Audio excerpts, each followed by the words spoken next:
दोस्तों नमस्कार, ये है मार्गदर्शन फॉर सिविल सर्विसेज। मैं अनुराग चौधरी।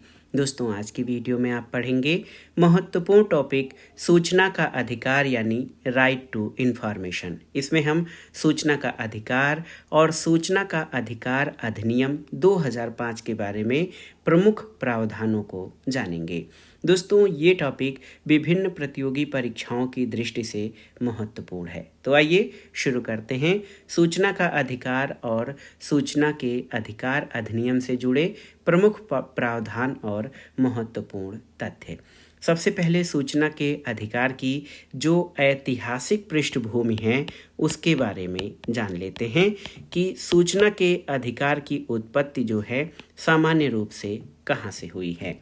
सूचना का अधिकार भारतीय संविधान के अनुच्छेद 19(1) यहाँ पर याद रखिएगा, सूचना का अधिकार भारतीय संविधान के अनुच्छेद 19(1) के तहत मौलिक अधिकार है और 1976 में राजनारायण बनाम उत्तर प्रदेश राज्य मामले में सुप्रीम कोर्ट ने फैसला सुनाया था कि सूचना के अधिकार को अनुच्छेद 19 के तहत एक मौलिक अधिकार माना जाएगा। सुप्रीम कोर्ट यानी सर्वोच्च न्यायालय ने कहा कि भारतीय लोकतंत्र में जनता मालिक है, जनता ही समस्त राजनीतिक शक्तियों का स्रोत है और उसे सरकार के कामकाज के बारे में जानने का अधिकार है। तो इस तरह सरकार ने वर्ष 2005 वर्ष याद रखिएगा, सरकार ने 2005 में सूचना का अधिकार अधिनियम बनाया जो इस मौलिक अधिकार का प्रयोग करने के लिए तंत्र यानी सिस्टम प्रदान करता है। तो सूचना का अधिकार अधिनियम क्या है, इसके बारे में थोड़ा सा जानना जरूरी है। दोस्तों ये जो अधिनियम है सबसे महत्वपूर्ण अधिनियमों में से एक है जो आम यानी सामान्य नागरिकों को सरकार और उसके कामकाज पर सवाल उठाने का अधिकार देता है और इसका व्यापक रूप से नागरिकों और मीडिया द्वारा भ्रष्टाचार, सरकारी काम में प्रगति, व्यय संबंधी जानकारी आदि को उजागर करने के लिए प्रयोग किया जाता है। दोस्तों सूचना के अधिकार अधिनियम का प्रारंभिक लक्ष्य क्या है, इसको जान लेते हैं। सूचना का अधिकार जो है बहुत ही महत्वपूर्ण है, नाम से ही स्पष्ट है कि इसका जो प्रारंभिक या प्राथमिक लक्ष्य है वो नागरिकों को सूचनाएं देना, सशक्त बनाना, सरकारी कार्यों में पारदर्शी और खुलापन लाना, जवाबदेही बढ़ाना, भ्रष्टाचार से लड़ना और हमारे लोकतंत्र को वास्तव में लोगों के लिए काम करने लायक बनाना है। और ये बहुत ही महत्वपूर्ण है कि एक जागरूक नागरिक शासन के साधनों पर जरूरी नज़र रखने और सरकार को शासितों के प्रति उत्तरदायी बनाने के लिए बेहतर ढंग से कामकाज करे। इसके लिए ये अधिनियम नागरिकों को सरकार की गतिविधियों के बारे में सूचित करने के लिए महत्वपूर्ण कदम उठाता है। सभी संवैधानिक प्राधिकरण हैं, एजेंसियां हैं स्वामित्व और नियंत्रण वाली, साथ ही वे संगठन जो सरकार के द्वारा पर्याप्त रूप से वित्त पोषित हैं। आरटीआई जो हमारा सूचना का अधिकार अधिनियम है, आरटीआई एक्ट 2005 इसके दायरे में आते हैं। अधिनियम जो है केंद्र सरकार या राज्य सरकार के सार्वजनिक प्राधिकरणों को नागरिकों की सूचना के अनुरोध पर समय समय पर सूचना और प्रतिक्रिया देने का अधिकार देता है और यदि अधिकारी निर्धारित समय में नागरिक को जवाब देने में देरी करते हैं तो इस अधिनियम में दंड का भी प्रावधान है। एक और जानकारी जो सामान्य जानकारी है कि आरटीआई के माध्यम से किस तरह की जानकारी या सूचना मांगी जा सकती है। तो नागरिक सरकारी प्राधिकारी से कोई भी जानकारी मांग सकते हैं जिसे सरकार संसद के समक्ष प्रकट कर सकती है। कुछ सूचनाएं ऐसी हैं जो भारत की एकता, अखंडता, संप्रभुता को प्रभावित कर सकती हैं, उनको आरटीआई के दायरे से छूट दी गई है। इसी तरह आंतरिक सुरक्षा, विदेशी देशों के साथ संबंध, बौद्धिक संपदा अधिकार, कैबिनेट चर्चा से संबंधित जानकारी को भी आरटीआई से एक तरह से छूट दी गई है। सामान्य रूप से अगर हम सूचना के अधिकार अधिनियम के उद्देश्यों के बारे में जानना चाहें तो आप कह सकते हैं सूचना के अधिकार अधिनियम या आरटीआई अधिनियम का जो उद्देश्य है ये है सरकार से प्रश्न कौन पूछ सकता है? तो सरकार से जो नागरिक हैं नागरिक हैं देश के, वो सरकार से प्रश्न पूछ सकते हैं और इसके लिए नागरिकों को सशक्त बनाना इसका उद्देश्य है। और इसके अलावा सरकार के कामकाज में पारदर्शिता यानी ट्रांसपेरेंसी और जवाबदेही, पारदर्शिता और जवाबदेही सुनिश्चित करना इस अधिनियम का उद्देश्य है। इसी तरह यह अधिनियम सरकार में भ्रष्टाचार को रोकने और बेहतर ढंग से सरकार कार्य करे, इसके लिए बेहतर ढंग से कार्य करने के लिए सक्षम बनाने के लिए जो है ये आरटीआई अधिनियम लाया गया है। और इस अधिनियम में बेहतर जानकारी वाले नागरिकों का निर्माण करने की परिकल्पना की गई है, जो सरकारी मशीनरी के कामकाज के बारे में आवश्यक निगरानी रखेंगे। सूचना का अधिकार अधिनियम जो है, इसमें ढेर सारे प्रावधान किए गए हैं। न केवल जो सूचनाएं हैं उनको प्रत्यक्ष या अप्रत्यक्ष रूप से आने वाले सरकार के सभी संघ सरकार, राज्य सरकार, स्थानीय निकायों के अंतर्गत आने वाले सभी प्राधिकरण, एजेंसियां और जो प्रत्यक्ष या अप्रत्यक्ष रूप से सरकारी धन से पोषित होते हैं, इसमें आते हैं। सरकार को जानकारी बनाए रखनी होगी और सक्रिय रूप से उसका खुलासा करना होगा। सूचना सुरक्षित रखने के लिए सरल प्रक्रिया का निर्धारण इसमें किया गया है और केवल न्यूनतम सूचना के प्रकटीकरण से छूट दी गई है। आरटीआई अधिनियम के तहत आपने ये भी जाना है कि जो सूचनाएं देने में विलंब होता है या निर्धारित समय के अंदर सूचनाएं देनी है, सूचनाएं देने में विलंब होने पर दंड की व्यवस्था है। लेकिन इसमें अगर कोई सूचना है अपीली स्तर पर जाती है तो यहाँ पर अपील के लिए 2 स्तरीय तंत्र बनाए गए हैं। समय पर सूचना उपलब्ध न कराने, गलत, अपूर्ण या भ्रामक या विकृत सूचना देने पर दंड का प्रावधान भी है। और निचली अदालतों को मुकदमे या आवेदन पर विचार करने से रोक दिया गया है। संविधान के अनुच्छेद 32 और 226 के तहत भारत के सर्वोच्च न्यायालय और उच्च न्यायालयों का रिट क्षेत्राधिकार इससे अप्रभावित रहता है।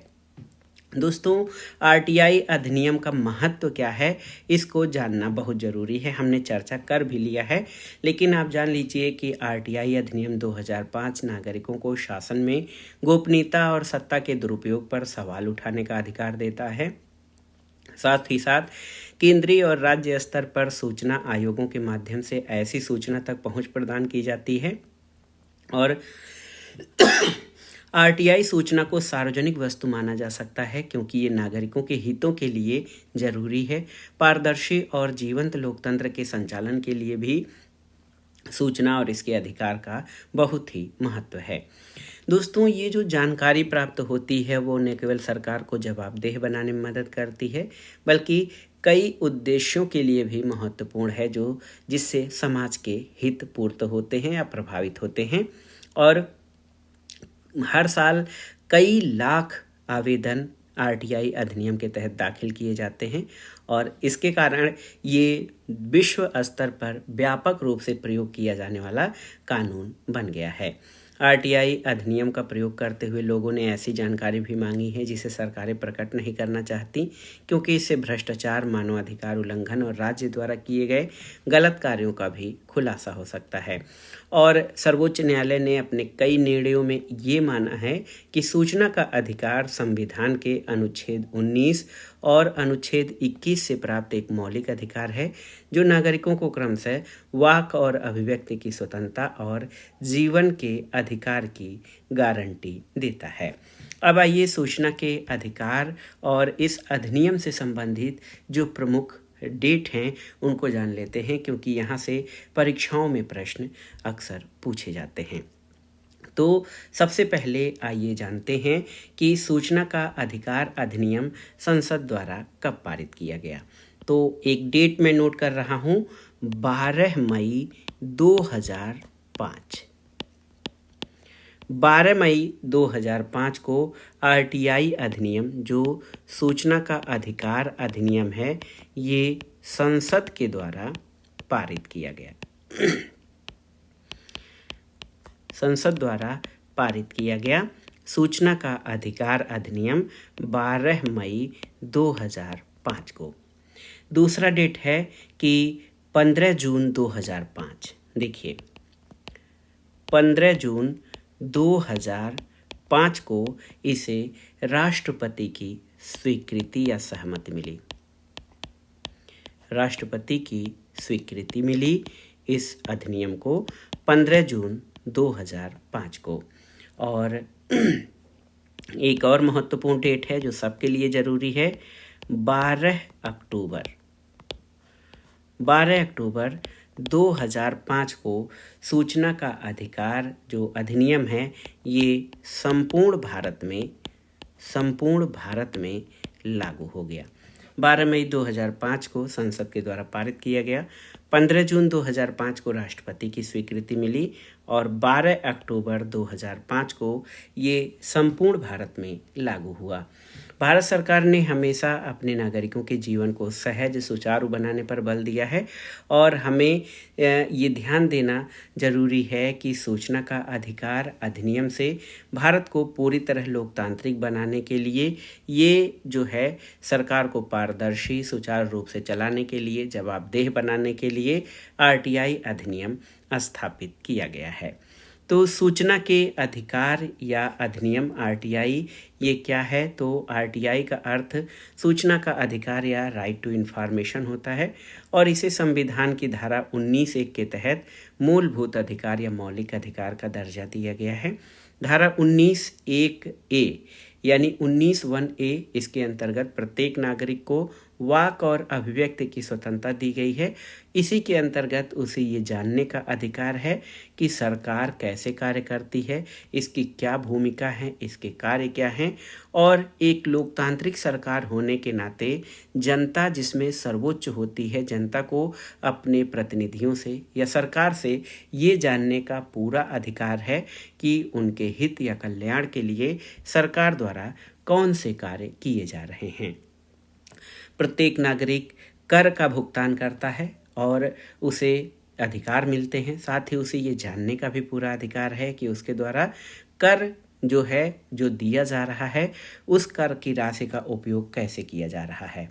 और दोस्तों सबसे महत्वपूर्ण ये है कि जो सूचना का अधिकार है ये नागरिक को सरकार से प्रश्न पूछने का अधिकार देता है। बहुत ही महत्वपूर्ण है, आप जान लीजिए कि सूचना का अधिकार जो है ये प्रत्येक नागरिक को सरकार से प्रश्न पूछने का अधिकार देता है। इसमें टिप्पणी, सारांश, दस्तावेज, अभिलेखों की प्रमाणित प्रति या सामग्री के प्रमाणित नमूनों की मांग की जा सकती है ताकि लोग अपने अधिकारों के बारे में जान सकें और सरकार उनके हित में या उनके लिए कौन सी योजनाएं और कौन से कार्य कर रही है उनके बारे में जान सके। आरटीआई अधिनियम पूरे भारत में लागू है और इसमें सरकार की अधिसूचना के अंतर्गत आने वाले सभी निकाय, सभी प्राधिकरण, एजेंसियां शामिल हैं और इसमें ऐसे एनजीओज यानी गैर सरकारी संगठन शामिल हैं जिनका स्वामित्व, नियंत्रण अथवा आंशिक रूप से उसका निधि की व्यवस्था सरकार द्वारा की जाती है। तो आरटीआई अधिनियम एक लोक प्राधिकरण द्वारा जो सूचना है उस तक पहुंच बनाने को या उस तक पहुंचने का नागरिकों को अधिकार देती है। बहुत ही महत्वपूर्ण है दोस्तों। आरटीआई अधिनियम एक लोक प्राधिकरण द्वारा जो धारित सूचनाएं हैं उन तक सामान्य नागरिक की पहुंच का अधिकार देता है और यदि आपको किसी प्रकार की सूचना देने से मना किया गया तो आप केंद्रीय सूचना आयोग के समक्ष अपील या शिकायत दर्ज करा सकते हैं। तो दोस्तों ये था आज का वीडियो, सूचना का अधिकार और सूचना के अधिकार अधिनियम के प्रमुख प्रावधान। दोस्तों सूचना का अधिकार अधिनियम हमने पढ़ा और इसको अगर हम सारांश इसका जानना चाहें, हल्के में या शार्ट में जानना चाहें तो सूचना का अधिकार अधिनियम का मूल उद्देश्य नागरिकों को सशक्त बनाना, सरकार के कामकाज में पारदर्शिता और जवाबदेही को बढ़ावा देना, भ्रष्टाचार पर अंकुश लगाना और हमारे लोकतंत्र को वास्तविक अर्थों में लोगों के लिए काम करने योग्य बनाना है।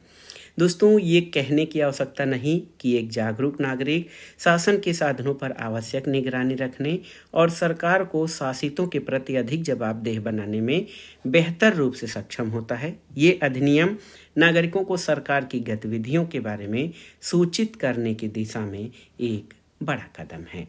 तो दोस्तों ये था आज का वीडियो। शार्ट में हमने सूचना का अधिकार और सूचना के अधिकार अधिनियम के बारे में जो प्रमुख प्रावधान हैं उनके बारे में जाना। सामान्य जानकारी के साथ साथ हमने इसमें कुछ महत्वपूर्ण तथ्यों को भी कवर किया है जो परीक्षाओं की दृष्टि से बहुत ही उपयोगी हैं। तो ये था आज का वीडियो आपको कैसा लगा हमें कमेंट बॉक्स में ज़रूर बताइएगा। वीडियो को लाइक करें, शेयर करें और इस चैनल मार्गदर्शन फॉर सिविल सर्विसेज को सब्सक्राइब करें। वीडियो देखने के लिए धन्यवाद दोस्तों। नमस्कार।